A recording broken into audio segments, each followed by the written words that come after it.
Good Friday evening, everybody. Welcome to the Pitt Game Day postgame. So I'm Mason Spesky, your host. First things first, I'm sorry that this show is being uploaded super late. The reason is last night was a late night game. Didn't get home till around midnight and went to bed because I had class in the morning. And obviously it was our last day before break. Wasn't really feeling waking up early, to be honest. But yeah, so anyway, though, class in the morning means you gotta go. And I didn't have any time to film. Just got done with a lot of things now, eating dinner and all my other work and stuff before the break. But yeah, I just decided to film this for you. This is going to be a quick post-game recap, so I'm going to try to do this one as quick as possible. So yeah, anyway, on to the point here. The Pittsburgh Panthers men's football, or the University of Pittsburgh football team, defeated the Boston College Eagles last night by a final score of 24-16 at Acrisure Stadium in Pittsburgh. Definitely an interesting game, that's for sure. Couple key things here, a couple key takeaways I had from this game. For sure, takeaway one was, or first off, let's just talk about the game real quick, how it went and all that. Senior night was special, getting to see all the seniors honored and the reception and all that, and how they were honored. That was amazing. And after senior night, though, it was on to the football game. Boston College got the ball first. Stopped them. They looked like they were going to go 3 and out, but then they got a 4th down conversion. They then drove the field, got a field goal. Pitt was able to get a field goal right back, make it 3-3, tie it up. Pitt later scored a touchdown, making it 10-3. After that, Pitt had chances, but they didn't capitalize on them. Boston College drove the field, scored a touchdown, they kicked a field goal, made it 10-6. Then Boston College, scored a touchdown, making it 13-10. Pitt then had a beautiful play. It was a nice touchdown pass. I think it was to Bob Memes. And yeah, that gave the Panthers a 17-13 lead. Boston College kicked a field goal, make it 17-16. And then Pitt got a nice an interception there off Boston College. And then Pitt scored a touchdown, making it 24-16. Then this was the one part of the game that really made me upset and irritated. The final minute was 4th and 21 for Boston College, or 3rd and 21. It took like 5 minutes in between plays because all these crazy challenges and stupid stuff and all that. So that was really ridiculous for sure. But Pitt got a big stop like on 4th and 21 at the end. Defeated Boston College last night, 24-16. Great way to conclude the home slate of games for the season. Panthers have one more game next week in Durham against the Duke Blue Devils. So here's my takeaways on last night. My first takeaway on last night was this. Nate Yarnell looked good. Certainly, he did not have as strong as a debut as Christian Veilleux. Veilleux obviously beat Louisville. That was a signature win for the program for sure. Yarnell didn't have that good of a debut, but he had a solid debut. He did good. And one thing that Veilleux, and this is what happens with a lot of deep ball passers. I mean, you see, Veilleux, as you all know, is a James Franklin recruit at Penn State. He committed to Penn State, then transferred to Pitt. Another guy who was recruited by Franklin, transferred out of Penn State, went to a different school, Kentucky, Will Levis. Will Levis reminds me a lot of Josh Allen. And Josh Allen turns the ball over a lot. Those quarterbacks that have strong arms, which I think Veilleux is, I think he has a very strong arm, they have turnover issues. And Veilleux is one of those guys who has turnover issues. Yarnell doesn't seem like he's going to have many turnover issues. Like Veilleux, Yarnell is a smart football IQ.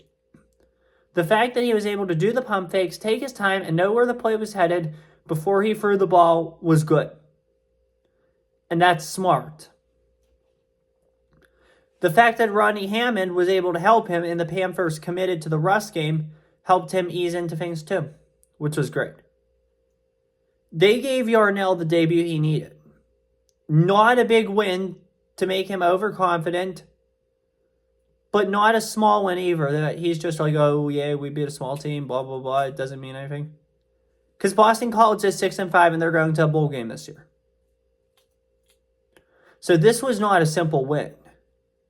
The two FBS teams that we beat this year One of them is going to a bowl game.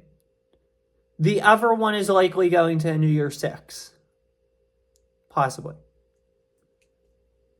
This Pitt Panthers team is better than 3-9 or 4-8. The talent. There was a lot that went wrong this season. And it's hopefully not going to go wrong next year. But if Yarnell's the answer moving forward, I think he needs an offensive coordinator that reflects him. And I don't know if Frank Cignetti Jr. is that. Obviously, last week you saw me. I was irate. I went off on Cignetti. Probably shouldn't have. But here's the deal. And I give a lot of credit to Pat Narduzzi for this. First off, I just want to say last night was amazing for Pat Narduzzi. It made me support him again, and he's very much a fan. I very much appreciate him. Number one, he commented our student section in the Panther Pit, which he's very good with, and I was thankful for that. So thank you, Coach Narduzzi. Sorry to burp. The other thing he did, and I appreciate this, earlier this year, he said he spends a lot of time with the defense, and he declines to do much with the offense. He gives that control over to OC Frank Cignetti Jr. The Post-Gazette, I guess, reported, or they found out, that Narduzzi and not Cignetti made the decision to bench Christian Veyer for Nate Yarnell, which I give him a lot of credit for. Narduzzi helped us win that game by that coaching decision. A lot of things went wrong for this Panthers team this year. This was one that went right. Hang on. Sorry. But the point being is, it's better when Narduzzi runs the team the way he wants to. Remember, in 2021, Frank Cignetti Jr. was not a part of this team. Guess who was? Pat Narduzzi. Pat Narduzzi learned a thing or two about winning. Number one, from his days at Michigan State, when the Spartans were dominant. And number two, from that team and a lot of the other Pitt teams. I mean, he's taken Pitt to 2 ACC championships. Hopefully a third's coming next year or the year after. But this team will be back for all those doubting us. We will be back. And credit to him. Hopefully he makes the changes that are necessary to the coaching staff this offseason, and this team's on the right path to contend. That's all I can say. Number two, the Russ defense needs work. Our Russ defense needs a lot of work. It's so annoying to see teams run all over us. And I feel sad that almost after every big run, there's a player down for Pitt. That's sad and disappointing. Why are so many players getting injured? I think that's a question Narduzzi needs to answer. He needs to seek the advice, I think, to the medical people on the team and find an answer. Because if he finds an answer, then we can maybe reduce injuries for next year, which would be very helpful. So that's another thing that needs looked at. But I think Pitt played very well last night. They held the line, they played the way they could, and they did it when it meant the most. This team has talent. This team has potential. It didn't work out this year. And hopefully Pat Narduzzi and Heather Lake, sooner rather than later, are able to find out why it didn't work out. So that a season like this in the future does not happen again. So yeah.